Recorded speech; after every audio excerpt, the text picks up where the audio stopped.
Mwenzako tunakwenda kuomba.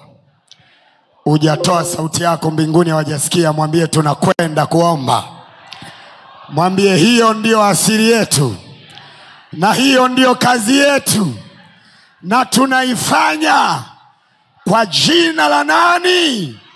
Kwa jina la nani? Haleluya!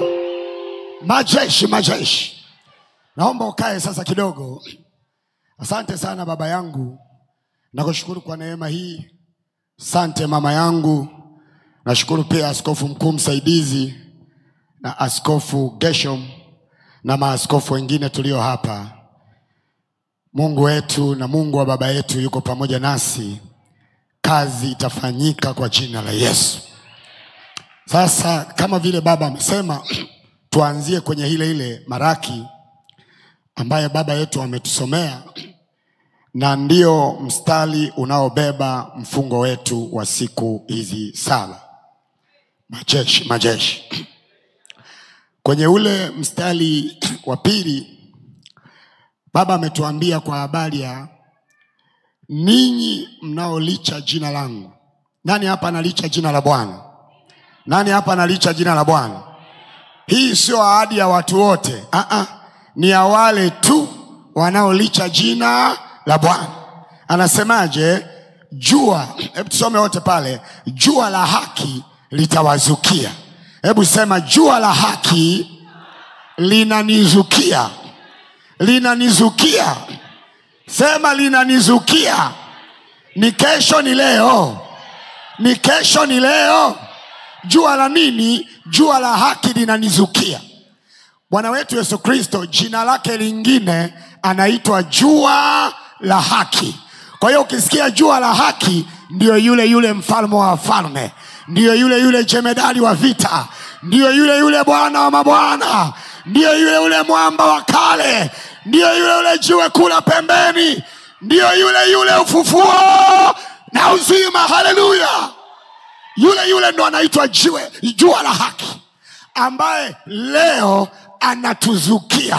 Anatuzukia kama nani? Jua la haki kwa ajili ya Tanzania, jua la haki kwa ajili ya Dar es Salaam, jua la haki kwa ajili ya Mbeya, kwa ajili ya Mwanza, kwa ajili ya Morogoro, kwa ajili ya Tanga, kwa ajili ya Arusha, kwa ajili ya Mwanza, kwa ajili ya Singida, kwa ajili ya Manyara, kwa ajili ya Tabora, kwa ajili ya Kahama, kwa ajili ya Shinyanga, kwa ajili ya Simeo, kwa ajili ya Katavi, kwa ajili ya Songwe Rukwa, kwa ajili ya Sumbawanga, kwa ajili ya Mbeya Iringa, kwa ajili ya Njombe, kwa ajili ya Mtwara, kwa ajili ya Tanga, kwa ajili ya popote, kwa ajili ya Pwani, kwa ajili ya Morogoro. Jua la haki Yesu Kristo hizi siku 7 anaizukia Tanzania.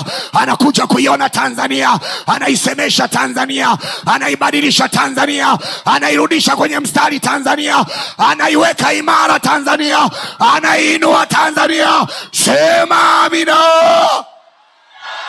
Yakapashatata, rekapashata. Hauna sababu ya kuogopa, hauna sababu ya uoga, hauna sababu ya hofu, maana sisi tuko mbali na hofu, tuko mbali na mashaka. Tumewekwa na Bwana, tuna kazi ya Bwana, tuna nia ya Bwana, tuna kusudi la mbinguni, na hilo tunalifanya. Huo uweza tumepewa, hiyo mamlaka tumepewa, hiyo nguvu tumepewa. Haleluya! Yapashata. Sikiliza nikwambie, iko hivi. Mungu hutuma watu mbalimbali kwa kusudi tofauti tofauti. Usije ukasema sasa mbona watumishi wa Mungu wako wengi hawajaitiwa alichoitiwa mwingine. Unanielewa vizuri sasa? Sisi tumeitiwa na mission yetu, na kuna wengine wana mission yao, na kuna wengine wana issue yao, na kuna wengine wana kazi yao. Sisi tunatembea kwenye tulichoitiwa, na tunasimama nacho, na tunakwenda nacho, na tunaomba nacho. Tumewekwa kwa ajili ya Tanzania. Lazima Tanzania inuke tena, lazima ionekane tena, lazima ingae tena, lazima ikubalike tena. Sema njoo. Yakapashata. Reba baba baba shatata. Reka mandori ya barabashapa. Reka pashata. Yando shapapa. Etapa. Hii ni lugha yetu tulikotoka.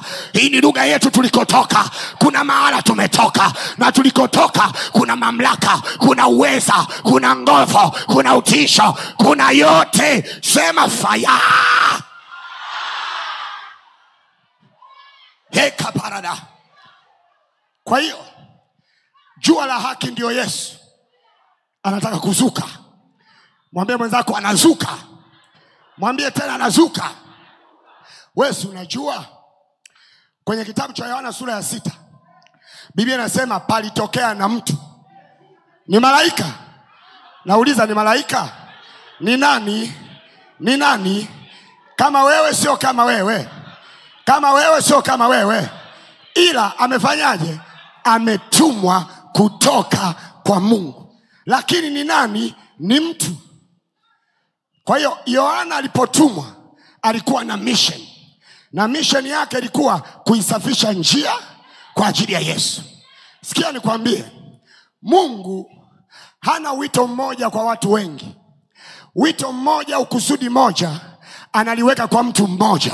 Alafu wengine anawaweka nyuma ya huyo mtu ili mtembee naye, ili muende naye, ili tutembee naye, ili tuende naye, kwa sababu lile kusudi ameshaliweka ndani yake. Kazi yetu sisi tunasikia aliyebeba kusudi akisema tunapita hapa, tunapita hapa, tunakwenda hapa, tunakwenda hapa, tunapiga hapa, tunapiga hapa, tunabomoa, tunabomoa, tunavunja, tunavunja, tunateketeza, tunateketeza, tunaita, tunaita, tunarudisha, tunarudisha, tunaponya, tunaponya, tunawafyeka, tunawafyeka.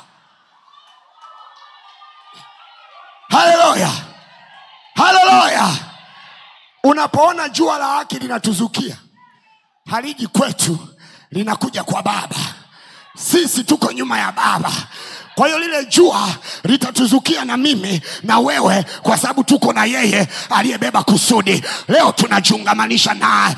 Hatutamwacha, hatutanyamaza, hatutakaa mbali, hatutatulia. Tumeletwa na tumewekwa kwake, na tutakuwa na yeye kwa jina la Yesu. Sema nipo. Haleluya. Haleluya. Haleluya. Haleluya. Kabla hujafanya vita na simba, angalia watoto wake wana asili gani.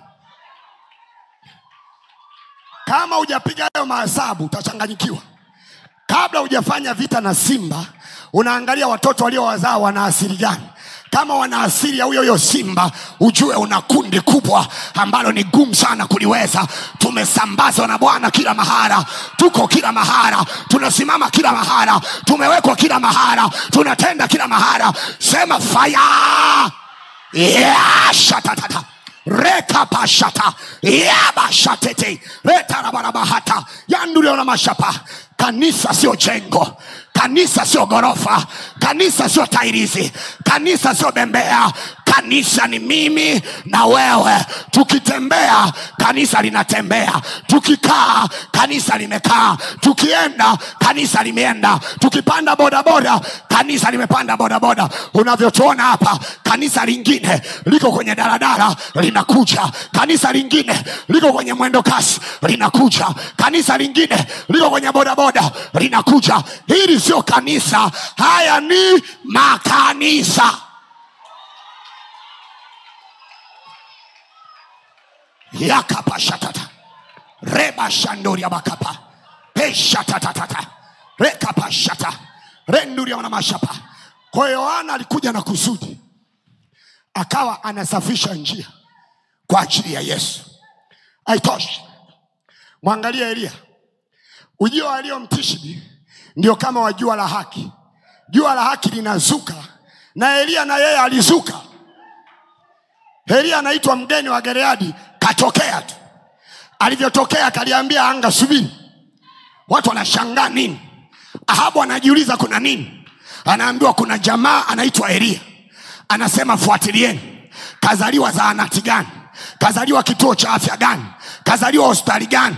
Kazaliwa wapi? Wanamwambia kwenye zahanati zote jina lake alipo, hajasajiliwa. Kwenye vituo vya hapa jina lake alipo, hajasajiliwa. Kwenye hospitali jina lake alipo, hajasajiliwa. Ila yuko Tanzania, ila yuko amekuja, ila yuko ameonekana. Anachanganyikiwa, imekuwaje hajasajiliwa halafu yupo? Kuna watu huwa wanazuka, anazuka kwa sababu ya kazi maalum, anazuka kwa sababu ya kazi maalum. Umemjua leo kwa ghafla, hujamuelewa vizuri, hujamfahamu vizuri, hujamjua vizuri. Nataka nikwambie hivi, hii saa imeletwa na Bwana. Hii saa sio ya mwanadamu, hii saa sio ya mtu. Hii ni saa aliyoisema Yesu mwenyewe, inaitwa saa ya ufufuo. Haleluya. Yakapararaba yendo raba shatatatata rekapashata. Mtu mmoja nilikuwa mahala akasema ufufuo mimi siwaelewi. Nikamsogelea nikamwambia uwezi kutuelewa, sisi hatueleweki kwa sababu ndivyo tulivyotengenezwa. Tumesukwa hivyo hivyo, tunaonekana hivyo hivyo, tunatenda hivyo hivyo, tunadhihirisha hivyo hivyo. Wengine wanasema toka, ila sisi tunasema cho.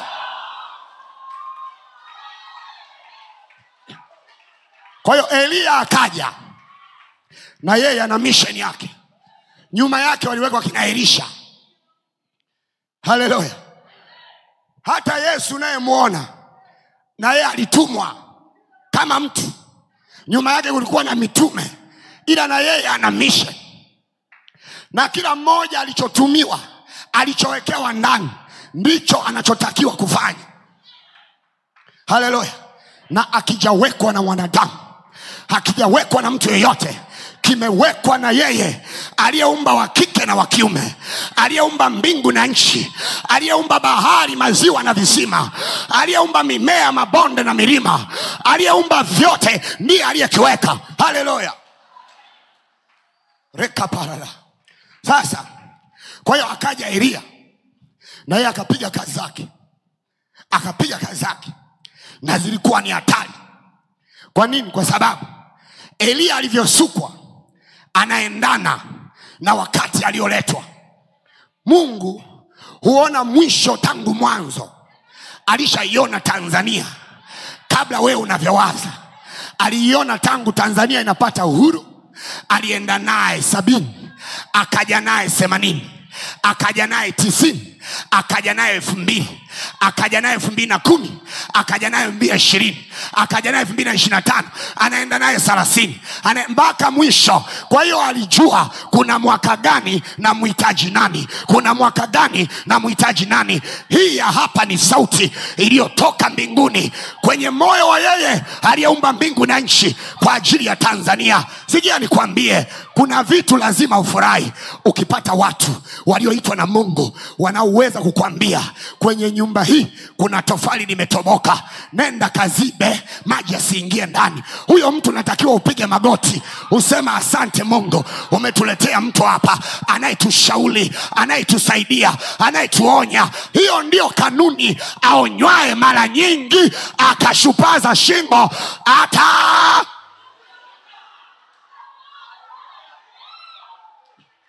Haleluya.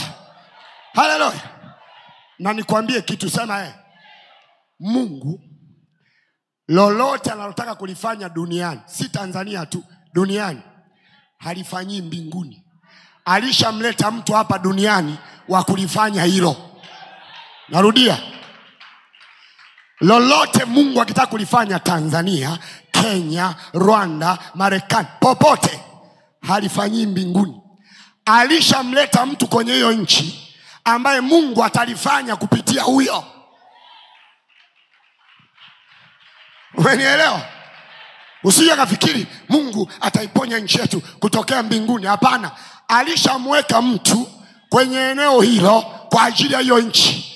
Wajibu wako wewe ni kumjua aliyewekwa, alafu kumwambia tuko na wewe. Sema ya mbinguni, tuambie ya mbinguni, tenda ya mbinguni, nena ya mbinguni. Tutafanya, tutaenda nayo, tutasimama nayo. Na hapo ndipo jua la haki litazuka juu ya Tanzania. Sema lizuke. Haleluya. Haleluya. Majeshi, majeshi. Sasa likizuka ile jua la haki kwenye hizi siku 7, kwa wale jeuri, mstari wa 3 unasemaje? 1, 2, 3 anasemaje? Tusome hapo Maraki ile 4:3. 1, 2, 3 twende. Bado hujafika, ngoja wafike wote. Kama wote wamefika sema amina. Twende 1, 2, 3. Nanyi mtawakanyaga waovu. Subiri, usiwe na pressure. Kuna mkato hapa. Unaweza ukalitumia hilo tu na likashinda. Mbona unaenda mbali? Mwambie mwenzako hizi ni siku 7. Usivute sana. Tunaanza na hii leo. Sijui kama umenielewa. Nguvu ya andiko haipo kwenye kumaliza mstari. Ipo kwenye neno ambalo ndani yako unaona lenyewe linatosha. Beba hilo kama silaha. Beba hilo kama nyondo. Beba hilo kama moto. Beba hilo kama kiberiti. Beba hilo kama mkuki. Sema fire. Yakapashatata. Na wewe ulio online, rudisha TV maana popote ulipo, uko hapa. Usiniambie uko Mbeya, usiniambie uko Marekani, uko hapa. Na wewe ni sehemu hii, na wewe una neema hii, na wewe umeungamanishwa na hii. Mungu wa mbingu na nchi ambaye ndio ufufuo na uzima atende juu yako, akusaidie na wewe, akuinue na wewe, akubariki na wewe, akuweke juu na wewe, aiondoe hofu ndani yako, aondoe mashaka ndani yako. Usiogope. Haleluya. Rama kapashetete. Rebarara hatatata. Renduri ya mashapa. Siku 7 hazijawahi kushindwa. Siku 7 hazijawahi kushindwa. Mungu aliweza kuumba vyote kwa siku moja, lakini akasema namba ya utimilifu ni 7. Wacha niende siku ya kwanza, niende siku ya pili. Hebu waza, eti siku ya kwanza kasema tunaiwe nuru. Mambo gani? Mbona rahisi sana? Si angeongeza kidogo? Kwani kusema na iwe nuru ni sekunde ngapi? Lakini alijua tunaitafuta namba 7. Na hapa ndo tumeanza nayo. Ndio maana tunasema nuru ya haki itazuka juu ya taifa. Haleluya. Na siku ya kwanza ya uumbaji Mungu alisema na iwe nuru, na nuru ikawa. Hiyo ndio inaitwa nuru ya haki. Huyo ndio anaitwa Yesu. Huyo ndio jemedali na mfalme, na yuko hapa leo. Yuko tayari kwa ajili ya Tanzania. Aigusa, ishike. Haleluya. Sasa sema, na hao walioitwa na kuletwa na Mungu, mbingu haiwaoni kama unavyowaona. Usichukulie poa, kwa sababu kuna mwingine ameletwa, mbingu inamuona yeye kuwa ni sikio la mbinguni. Yani yupo tu, unakuta unatembea unamchukulia kawaida, lakini mbingu inaisikia Tanzania kupitia yeye. Mwingine ameletwa, yeye ni mikono ya mbingu. Mbingu itaishika Tanzania kupitia huyo mtu. Kwa hiyo Mungu hawezi kushuka kwa sababu tayari yuko mtu na yeye yumo humo. Umeelewa? Mwingine ameletwa ndio miguu ya Mungu, miguu ya mbingu duniani. Akitembea hivi anaenda bungeni, ujue mbingu inaingia bungeni hapo. Ila wewe unamuona nani? Mtu. Nataka nikupe haya maarifa ufahamu. Mungu ndivyo anavyotenda. Majeshi. Wewe ujiulizi, Mungu ameshuka kichakani. Alafu amemwona mwanamume mmoja anaitwa Musa. Mungu anamwambia Musa. Musa akiwa na machunga yake akashangaa jangwani, akaona kichaka kinawaka moto, lakini katikati ya kichaka kuna kijiti chenyewe akiungui, akiteketei. Musa akasema nitageuka nione maono haya maana yake ni nini. Musa kuona kichaka kinaungua ni kawaida, kwa sababu anachunga msituni. Kwa hiyo vichaka kuungua ni kitu cha kawaida. Kilichomshangaza, anaona katikati ya kichaka kuna kijiti. Hebu sema kijiti. Chenyewe kinawaka ila akiteketei. Musa akaona hii sio kawaida. Alipogeuka akashangaa, eti Mungu wa mbingu na nchi yuko porini. Yaani Mungu aliyeumba mbingu na nchi yuko porini. Mahali ambako Musa hata kwa lolote usingemwambia inawezekana, yuko pale porini. Anamwambia Musa, mahali hapa ni patakatifu. Kwa nini? Kwa sababu Mungu popote alipo pameshageuka, ni patakatifu. Akamwambia vua viatu vyako hapa. Musa akavua, anatetemeka.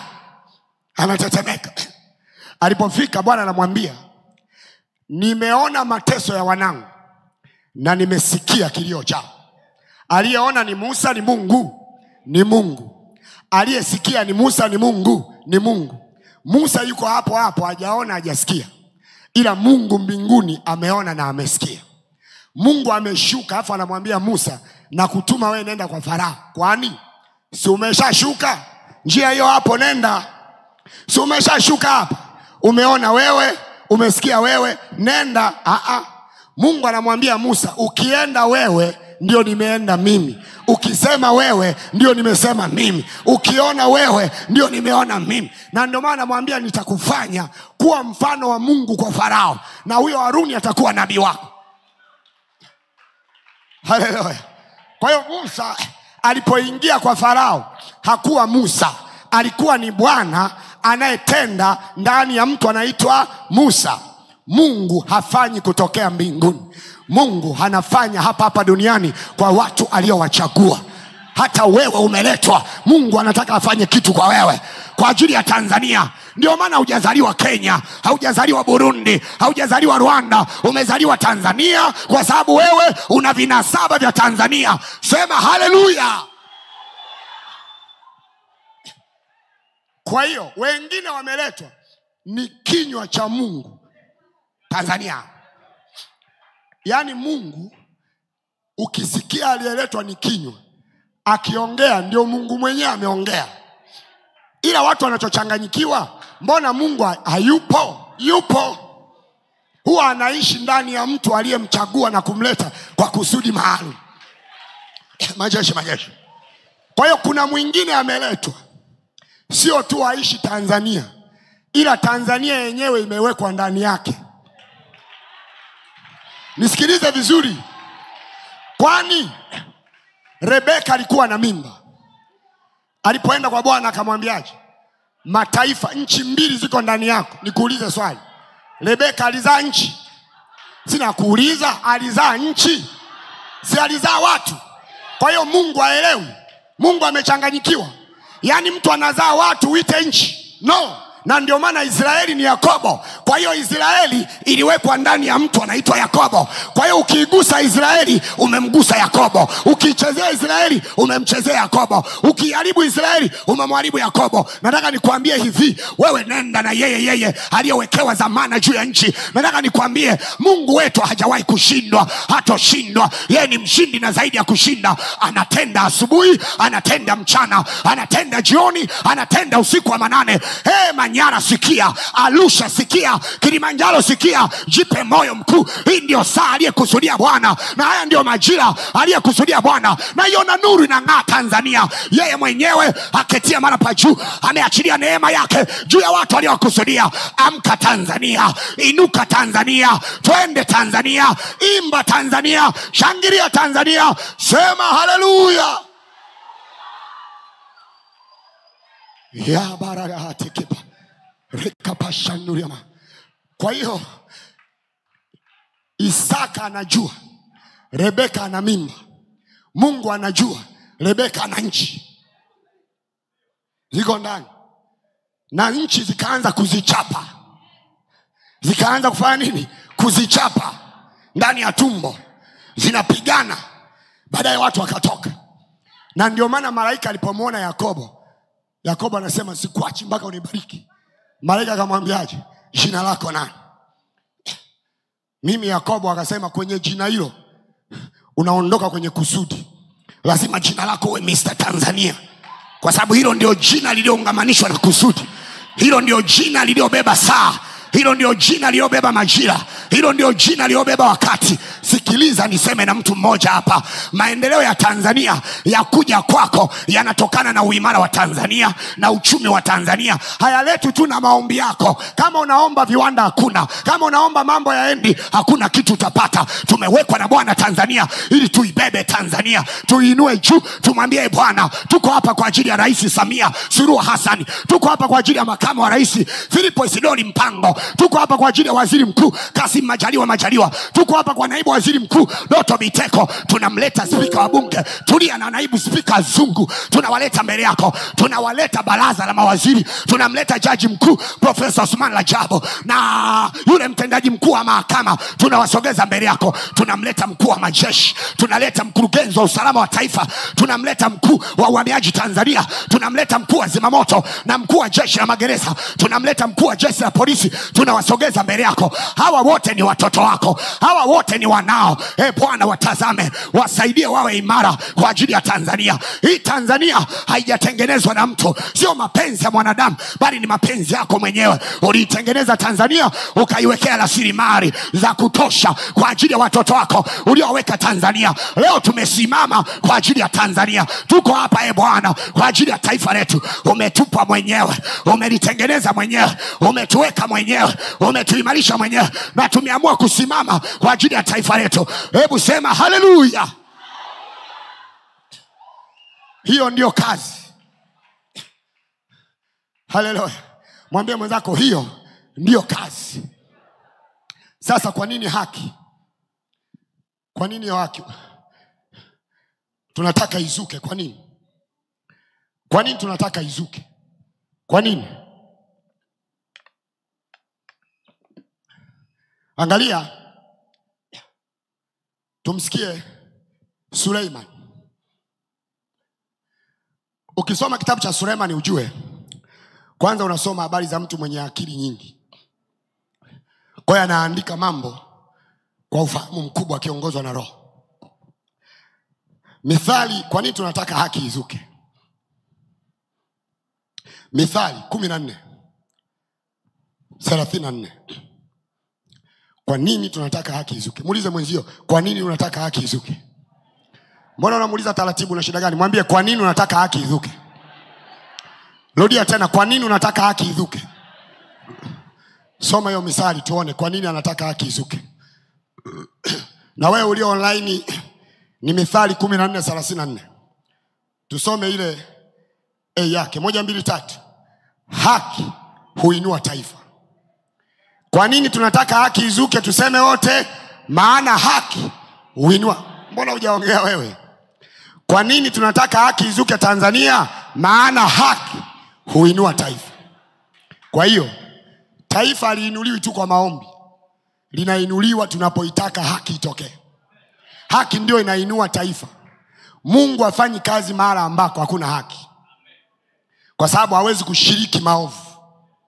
Kwa tunapoomba haki, tunataka taifa liinuke. Je, sisi tunaombea haki ili iinue taifa. Je, taifa hili kiinuka, linainuka upande wa ufufuo tu? Na kuuliza, linainuka upande mmoja? Linainuka kama taifa.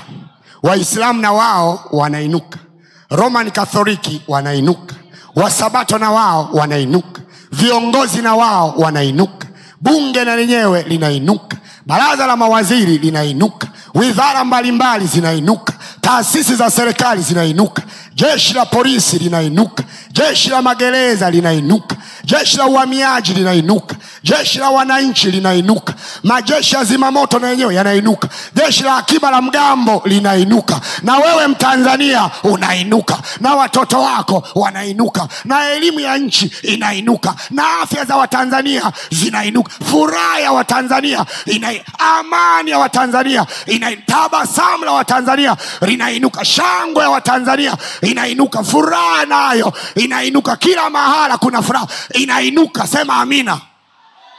Ndio maana tunaomba hiyo. Umenielewa? Umenielewa? Sasa nani anapingana na haki? Kwamba hataki haki ije ile taifa liinuke. Yupo kwani? Hayupo. Unanielewa vizuri? Kwa nini tunawaombea na viongozi? Kwa sababu viongozi tumewakabidhi zamana, wako bize wakiingia kwenye makanisa na misikiti kwa sababu ya ulinzi na nini, hata kufanya ibada kwa uhuru pia wanakosa. Kwa hiyo sisi tupo tunawategemeza sasa.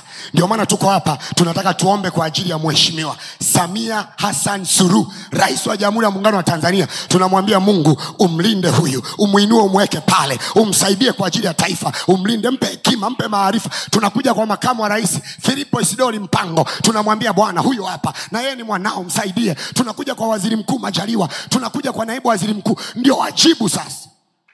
Tunapowaombea, Mungu akitusikia, ikiwa watu wangu walioitwa kwa jina langu watajinyenyekeza. Kujinyenyekeza ndio huku tumefunga. Unasema hivi, akasema pale Ezra, tukajinyenyekeza mbele za Bwana kwa kufunga. Unaelewa? Anasema wakijinyenyekeza na kuacha njia zao mbaya. Tumeacha mambo mengine, leo tumeamua kutwa nzima tuko tu tumekaa hapa tunanena kwa lugha tu. Bwana kwa ajili ya Tanzania. Yaani sio kwamba ndo tunaanza kuomba, tulikuwa makazini, tulikuwa tunahitaji Tanzania. Renda kaparada Tanzania Bwana. Tulikuwa maeneo ya biashara, tunahitaji Tanzania. Tulikuwa sehemu mbalimbali, tunahitaji Tanzania. Mimi mwenyewe nilienda posta, nahitaji Tanzania. Nilitembelea na Kariakoo, nahitaji Tanzania. Namuuliza muuza duka, hiyo shilingi ngapi? Alafu nasema Tanzania yangu, Tanzania yangu. Huo ndio wajibu. Mungu huwa anasikia watu wake. Nataka nikwambie hivi, leo anatusikia tena, na ile nuru itazuka tena juu yako. Nuru hii ikija kwako, inakuangaza na wewe, inakupa hekima na maarifa, inakuinua, inakusaidia, inakufunua. Hata wewe ulio online, neema ya Bwana itakuja hapo hapo. Hakuna umbali hapo ulipo na neno la Bwana. Hakuna umbali hapo ulipo na Yesu wa Nazareti. Hakuna umbali hapo ulipo na neema ya Bwana. Tuko hapa, hatujala, tunamlingana Bwana kwa ajili ya taifa letu la Tanzania. Tuko hapa, hatujala, tunamlingana Bwana kwa ajili ya rais wa Tanzania, kwa ajili ya makamu wa rais, kwa ajili ya waziri mkuu na naibu wake. Tuko hapa, hatujala, tunailingana taifa kwa ajili yetu. Bwana Mungu wa mbingu na nchi, wewe ni Mungu uitwaye na kuitika. Unaomba na kujibu. Unasikia sauti za watu wako, unajibu maombi yao. Unasikia Baba, sikia tena jioni ya leo. Jibu tena jioni ya leo. Hii ni kwa ajili ya Tanzania. Hii ni kwa ajili ya taifa. Hii ni kwa ajili ya Tanzania. Tuko hapa Bwana. Ikisimama Tanzania, kanisa lako imara. Ukisimama Tanzania, watoto wetu imara. Ikisimama Tanzania, maisha yetu imara. Ikisimama Tanzania, furaha yetu inakuwepo. Na hilo ndilo unalotaka. Maana we Bwana upendi kuwatesa wanadamu wala kuwahuzunisha. Mungu sikia tena. Hii ndio nyumba inaitwa kwa jina lako. Umetuweka kwa ajili ya saa kama hii. Umetuweka kwa ajili ya majira kama hii. Ndipo ukasema, ewe nimekuweka kuwa mlinzi wa Yerusalemu. Usinyamaze. Piga kelele. Piga kelele. Hatukunyamaza Bwana. Tunapiga kelele kwa ajili ya Tanzania. Tunapiga kelele kwa ajili ya watu wake. Tunapiga kelele kwa ajili ya damu inayomwagwa isiyo na hatia, inayoleta unajisi katika nchi. Tunapiga kelele. Neema yako iachiliwe. Bwana Mungu usiyeshindwa, onekana tena kwa jina la Yesu. Sema haleluya. Yandarabakapa. Kwa hiyo tunataka tukaombe. Majashi. Tunataka tukaombe. Kwa hiyo nitaka ujue, kuna mtu ameletwa, yeye ni kinywa, mbingu ndo inaongea kwa yeye. Yesu, nasubiri mbingu iseme, na kuhakikishia utaona radi na mawingu tu. Mbingu inaongea hivyo hivyo. Na kuna wakati Mungu akiongea, ni ngumu sana kumtofautisha Mungu na mtu. Yaani Mungu akisha kuridhia, kumtofautisha yeye na huyo mtu ni issue. Na hii ndio inafanya wanadamu wachanganyikiwe, kwa sababu wanamuona sana mtu kuliko Mungu. Nikwambie ukweli, hakuna mwanadamu jasiri asipokuwa Mungu ndani yake. Hayupo. Na kuhakikishia hayupo. Hayupo. Yaani ukimwangalia mtu unajua tu Mungu huyo. Unajua huyo Mungu. Mtu sio kawaida. Unanielewa vizuri? Na tunapoenda kuomba, omba ukijua wewe uko Tanzania. Kuna sababu kwa nini Mungu ametaka wewe uzaliwe Tanzania. Kuna sababu. Kuna sababu. Usijitenge na Tanzania. Tanzania ndio yetu. Unanielewa? Ukiona kuna mambo yaendi, unasimama unaliitia jina la Bwana. Majeshi. Lakini kuna kuomba na kuna kuchukua hatua. Ni vitu viwili tofauti. Usigande tu kwenye kuomba wakati kwenye kuomba Mungu amekusemesha fanya hiki. Sababu kaomba milele. Unanielewa? Yaani sasa wewe unaombea biashara, unaomba Mungu, naomba nipe mtaji, na kuomba Baba. Alafu unasikia kwenye hayo maombi Mungu amekwambia mfuate fulani. Wewe uko papa kwenye maombi katika jina Yesu, John njoo, John njoo, John njoo. Kakwambia mfuate. Kwa hiyo ulipo